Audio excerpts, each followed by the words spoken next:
11th की इस class में आज हम जो आपको पढ़ाने वाले हैं वो पढ़ाएंगे स्थूल द्रव्य के गुण। पहले बच्चों अभी तक जो मैं आपको पढ़ा रहा था वो खंड यानी पार्ट 1 पढ़ा रहा था और पार्ट 1 का जो सिलेबस है माध्यमिक शिक्षा परिषद के द्वारा आयोजित वो पूर्ण हो चुका है, यानी अप्रैल मई और जून का अप्रैल मई जुलाई का पूर्ण हो गया है। आज जो मैं आपको पढ़ाने वाला हूँ वो पढ़ाऊँगा खंड खा स्थूल द्रव्य के गुण, और उसमें जो पहला मेरा टॉपिक है वो है प्रत्यास्थता, इलास्टिसिटी। बच्चों इलास्टिसिटी क्या होती है? इलास्टिसिटी यानी अगर किसी वस्तु पर कोई बल लगाएं और उस बल वस्तु की स्थिति में परिवर्तन हो जाए उसको हम इलास्टिसिटी कहते हैं। जैसे ये स्प्रिंग है, मैं इस स्प्रिंग को आपको दिख रहा होगा, मैं इस स्प्रिंग को अगर खींचता हूँ तो ये खिंच जाती है और छोड़ देता हूँ तो वापस आ जाती है। तो स्प्रिंग का यही गुण क्या कहलाता है? इलास्टिसिटी कहलाता है। क्या कहलाता है? इलास्टिसिटी। यानी जब किसी वस्तु पर कोई बल लगाया जाए और वह बल उसकी वस्तु की स्थिति में परिवर्तन कर दे तो वह प्रत्यास्थता कहलाता है, और लगाया गया बल वो विरूपक बल कहलाता है। वो क्या कहलाता है मेरा? विरूपक बल कहलाता है। जो बल लगाया जाता है वो विरूपक बल कहलाता है। यानी किसी वस्तु पर लगाया गया वह बल जो किसी वस्तु की लगाने पर वस्तु की स्थिति में परिवर्तन कर देता है और हटा लेने पर वस्तु अपनी पूर्व अवस्था प्राप्त कर लेती है, विरूपक बल कहलाता है। डिफॉर्म्ड यानी जो उसकी आकृति में परिवर्तन करता है विरूपक बल कहलाता है। और प्रत्यास्थता क्या है? यदि कोई ऐसी वस्तु जिस पर विरूपक बल लगाने से उसकी स्थिति में परिवर्तन हो जाता है और बल को हटा लेने पर वह अपनी पूर्व अवस्था प्राप्त कर लेती है, वस्तु का वह गुण प्रत्यास्थता कहलाता है। और इन जिन पदार्थों में यह गुण होता है उन्हें हम प्रत्यास्थ पदार्थ कहते हैं। जैसे मैंने अभी स्प्रिंग का उदाहरण लिया, स्प्रिंग को अगर मैं खींचूं तो ये लंबी हो जाती है और जैसे ही मैंने स्प्रिंग को हटा लेता हूं तो इस पर लगाया गया बल कम हो जाता है, यानी ये अपनी पूर्व अवस्था प्राप्त कर लेती है। उसको हम कहते हैं प्रत्यास्थता।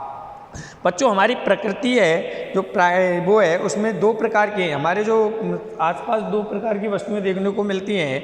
नंबर 1 होती है प्रत्यास्थ, यानी जो भी मैंने आपको बताया जैसे स्प्रिंग है, और कुछ होती है अप्रत्यास्थ, यानी कोई भी वस्तु ना तो पूर्णतः प्रत्यास्थ है और ना ही कोई पूर्णतः अप्रत्यास्थ है। अगर मैं इसी स्प्रिंग को अगर ज़्यादा खींच दूं तो ये अपनी पूर्व अवस्था प्राप्त नहीं कर पाएगी, और यदि किसी वस्तु पर ज़्यादा अत्यधिक बल लगा दूं तो वह अप्रत्यास्थ भी नहीं रह पाएगी। अप्रत्यास्थ का मतलब होता है प्लास्टिक, ये होता है प्लास्टिक, ये होता है इलास्टिक।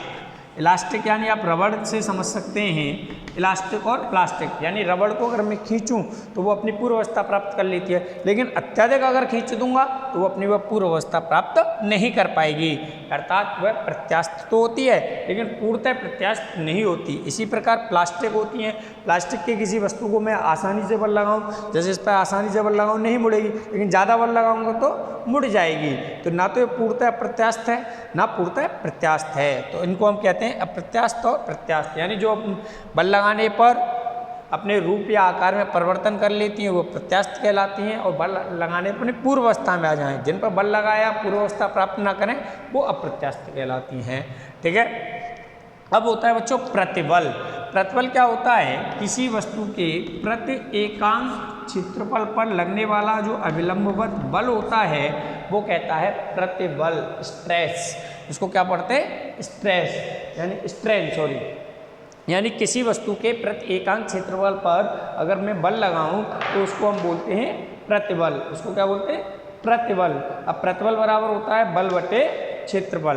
प्रतिबल बराबर होता है बल बटे, तो प्रतिबल क्या होता है? बल बटे क्षेत्रफल, यानी F/A। इसका मात्रक क्या होगा? Newton into meter square. Unit क्या हो जाएगी? Newton into meter square. विमा अगर मैं फाइंड करने की बात करूं तो विमा क्या होगी? बल की विमा क्या होती है? mL/T-2। ठीक है। क्षेत्रफल की विमा क्या होती है? L2। तो क्या हो जाएगी? mL-1T-2। ये किसकी विमा होगी? प्रतिबल की हो गई। यानी किसी वस्तु के प्रति एकांक क्षेत्रफल पर कार्य करने वाले बल को हम प्रतिबल कहते हैं। अब आती है विकृति।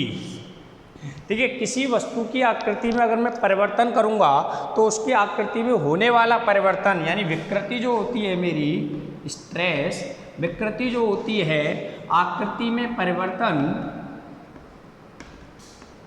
बटे प्रारंभिक आकृति,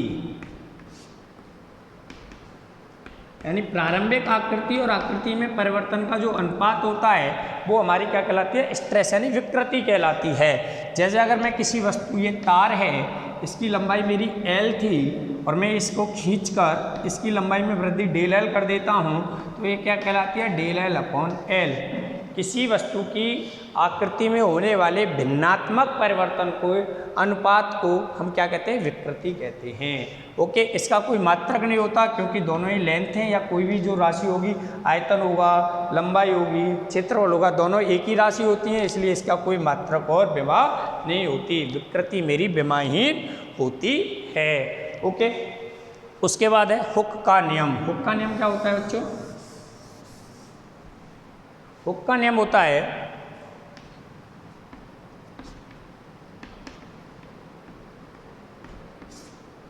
किसी वस्तु के लिए प्रतिबल तथा विकृति का अनुपात, यानी किसी वस्तु पर प्रत्यास्थता की सीमा के अंतर्गत किसी वस्तु पर कार्यरत प्रतिबल उसकी विकृति के अनुक्रमानुपाती होता है। यानी प्रतिबल प्रोपोर्शनल टू विकृति, यानी प्रतिबल अपॉन विकृति का जो अनुपात है वो नियत रहता है।